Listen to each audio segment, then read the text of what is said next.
welcome back to the channel where today talk about Stockport County and that interview that the Stockport County owner Mark Stott held with the club just a few days ago.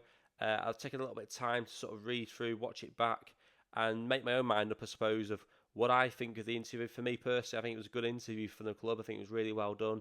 I don't think that Mark Stott is someone that, I think it's obvious it's not someone that typically does interviews. I mean that in the best way possible.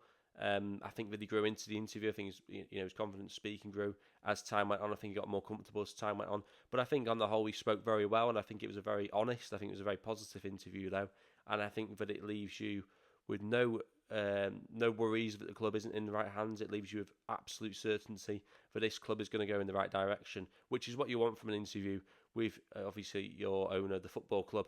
And like I say, I think it was a brilliant interview, but really well done by the club. We're going to try and talk about it in the most short and concise manner possible to try and basically make sure people don't tune out. If people haven't seen it, do go check it out on Stockport County's YouTube channel. It's an absolutely brilliant interview. It does go on a while though, goes on for 40 minutes. I mean, if you think I ramble, you think I go on for a while, then that certainly does go on for a while. But I think everything he says is important, so I certainly don't think he's rambling.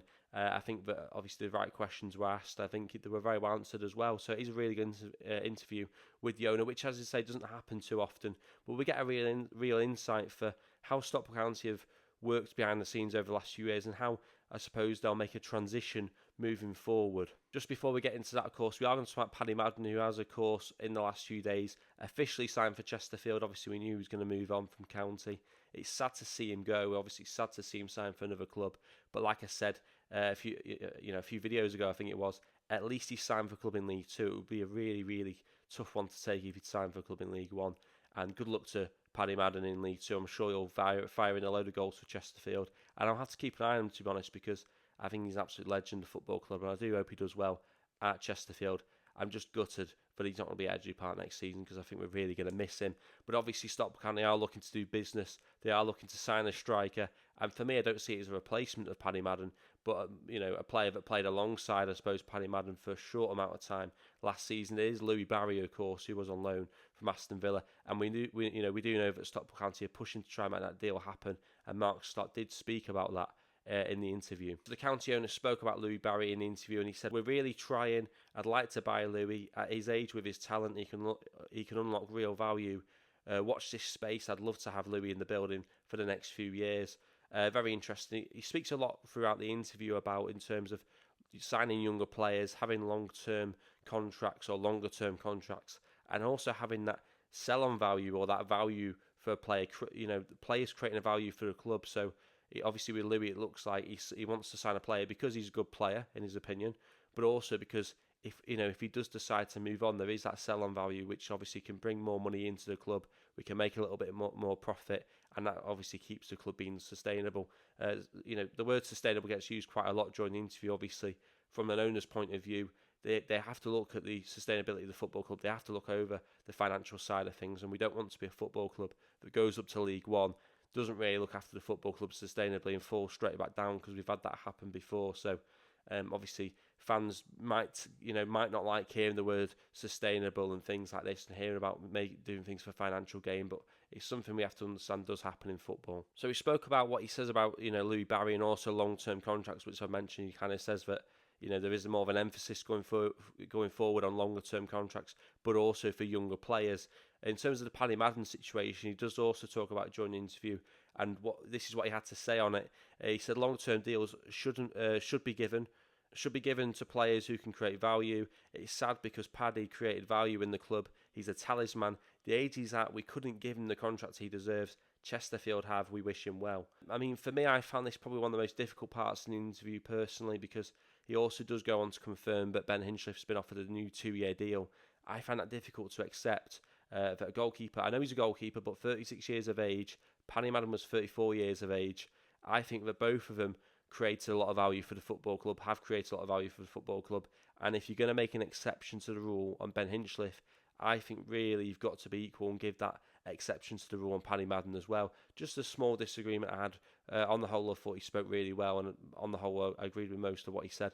It was just that situation with Madden, which I still feel quite sad about. And as I say, if you are going to offer Ben Hinchliffe a new 2-year deal, which he's yet to sign, then really I think Paddy Madden should have also had that option of a 2-year deal on the table as well. Just my opinion, not everyone has to agree with it. I understand that obviously he's looked at it and thought Ben Hinchliffe, 36 years of age, yes, but he's he's a goalkeeper, and goalkeepers typically do have more life in them as they get older. Throughout the interview, he talks about the importance of Simon Wilson, how important he's been for him, and how actually he probably wouldn't have bought the football club without the expertise of Simon Wilson. And he even goes on to admit, and I think it's quite remarkable of him for him to admit this, that when they appointed Dave Challoner, initially Mark Stott wanted to appoint another manager. Obviously, he wouldn't go on to name that manager, but he said that actually, initially he was against Dave Challoner, and it was, of course, Simon Wilson who stepped in and wanted to bring in Dave Challoner. He said, Dave Challoner wouldn't be here if it wasn't for Simon Wilson. I wanted somebody else at the time. Simon kept telling me, Dave was the man, Dave is the man. I'm so glad he's here. His record is incredible. The two of them work so well together. So that's a real positive, obviously, hearing how close Simon Wilson and Dave Challoner are in terms of the relationship, in the jobs they're in. That's going to play a massive part in, I think, retaining Dave Challoner as the years go on, because without doubt there's going to be interest in Dave Challoner. Even early on in last season, Charlton Athletic, who of course were a league above us at the time, expressed interest in him. I mean, to be fair, they expressed interest in about 15, 20 managers at that point in time, it felt like. But Dave Challoner did have interest in him, and it wouldn't surprise me if there's interest in him again this summer, early on next season, when managers get dismissed. He's going to be at the top of a lot of people's lists because he's proven it in the EFL now as well. It's his first EFL title. He's got a really, really good record in the National League as well, and even lower than that. So for me, a lot of football clubs will be looking at Dave Challoner, and I think the importance of having that relationship with Simon Wilson, and of course the direction and plans that Mark Stott wants to take the club in, that may well just hopefully keep Dave Challoner at the club going forward. So I've mentioned that he said quite a lot throughout the interview how important Simon Wilson is. This is the point when he talks about it. He says that Simon Wilson wrote the 7-year plan, obviously that 7-year plan, to get to the Championship by 2027. He's the architect of that. People don't know how good he is. So much of what he has achieved is down to Simon. He could be a director of football at a Premier League club tomorrow. I mean, hopefully there aren't Premier League clubs listening to that, because that's a lot of credit from your owner there, a lot of credit from your boss. And obviously it shows a humbling almost on Mark Stott's side, that he understands that he's a businessman. He's not an expert in football, even though he is a football fan. I think it's really, really quite good actually that he's aware that he's not maybe the best and the most understanding of this. He realises his strengths and weaknesses. I think that comes across really well. Obviously, we know it's an interview with an owner. Sustainability, these kind of words are going to be used a lot, like I said before. Obviously, bringing in money is going to be important for him. As a football club owner, you want to try and get a little bit of a financial return on what you put in.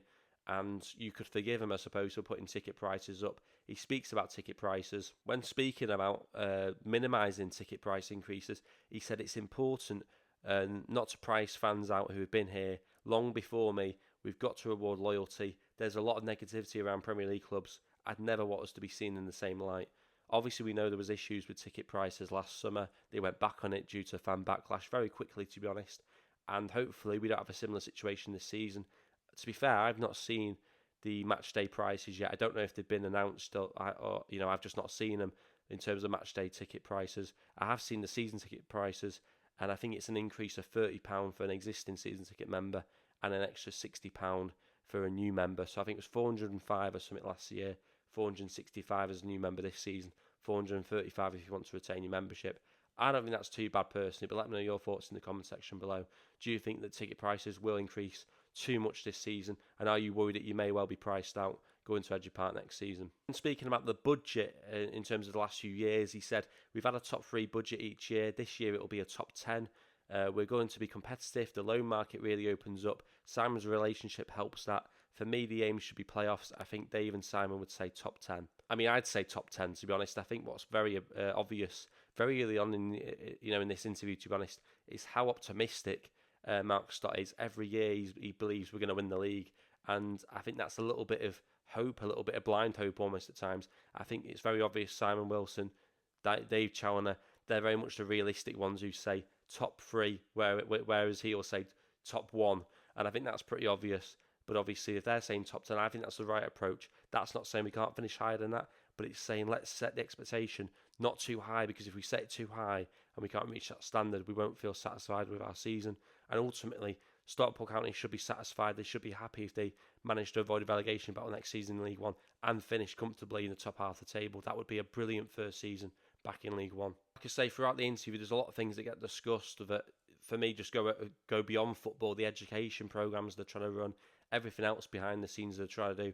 They also speak a lot, though, about trying to grow the fan base. That's an important thing. Trying to grow the fan base, and ultimately that means that you are going to have to try and bring in new fans. They talk about how they want to, keep the loyal fans who have been coming week in, week out. We've got to keep them coming in and make sure we don't price them out. This is basically what he says. He also says there's an effort going to be put in place to try and bring back the fans that have maybe lost interest over the years, but also a massive importance on trying to attract new fans, younger fans, maybe fans that parents are Manchester United, Manchester City fans. It's important that they get young fans wanting to go to Stockport County instead of Old Trafford, instead of the Etihad, and that might be difficult for some Stockport County fans to accept. That there might be people who have backgrounds, who have connections to United or City, who turn up to Edgy Park. But for me personally, if you've got to grow, want to grow a football club, you've got to grow a fan base. And where Stockport County are, they've got to try and attract them United and City fans as well. So 100% agree with with Mark Stott on that. I mean, even myself, I'm not necessarily a young fan, but me myself has got a background with Manchester United because my family were Manchester United. But at the end of the day, Stockport County gives me the opportunity to go and experience football week in, week out at a ground, not watching it on TV. And I've absolutely loved the experience so far of going to County. And for me personally, I'm gutted that I didn't do it earlier because I've really enjoyed it. And I do enjoy going, as regularly as possible. And I enjoy the fact that I can do this as well for people on the channel, and hopefully people do enjoy it. So like I said earlier, it's a really, really good interview. So I would recommend it to people who haven't seen it already. Do go check out Stockport County's YouTube channel. Brilliant, brilliant interview. Hopefully I've tried to cover as much as and as best as possible. So hopefully people have enjoyed it. Just before we finish, we yet to have an update on Ben Hinchlife's deal. Obviously, Mark Stott said himself that 2-year deal is on the table for Hinchliffe. We expect he'll sign it, but there's no announcement as of yet. The same for Anthony Sarcevic and the same for Macaulay Salvam-Hales, who of course is currently injured and is expected to be back around October, November, I think. But it's still a worry that a week and a half now from that retain list coming out, there's still been no update on Sarcevic, still no update on Salvam-Hales, and of course still no announcement on Ben Hinchliffe signing that 2-year deal, which, as I say, Mark Stott did say he'd put on the table during that interview. So hopefully we'll have updates on that soon. If we do, of course, it will be on this channel as soon as possible. So stay tuned on the channel for that. And any information that comes out, over County over the summer, we'll try and cover it on this channel as best as possible. Obviously, we're expecting the kit will be announced soon as well. We'll talk about that. All this stuff coming up as well. Obviously, got Euros, England coming up as well in the summer. Very much looking forward to that. So hopefully, people interested in the England Euros on this channel as well. So let me know your thoughts on that as well. Let me know your thoughts on the interview with Mark Stott. As always, let me know your thoughts on Stockport County. Are you worried that these 3 players haven't signed a new deal yet? Are you also worried that Paddy Madden won't be replaced in the correct way? Obviously, we know that Louie Barry, it could potentially be coming in, but for me personally, I don't see him as a replacement for Paddy Madden. I think we've got to find our own replacement for Paddy Madden, and that's going to cost us money. It's going to cost us a lot of wages, I think, and it's got to be a younger profile of player to be in keeping with what seems to be the new way going forward for Stockport County. So let me know all your thoughts in the comment section below. Don't forget to like the video, of course. And of course, if you are new, don't forget to subscribe. And if you are already subscribed and you haven't clicked that notification button, make sure you do that to make sure that you see videos as soon as they go up on this channel. As always, though, thanks for supporting the channel, and hopefully I'll see you guys in the next one.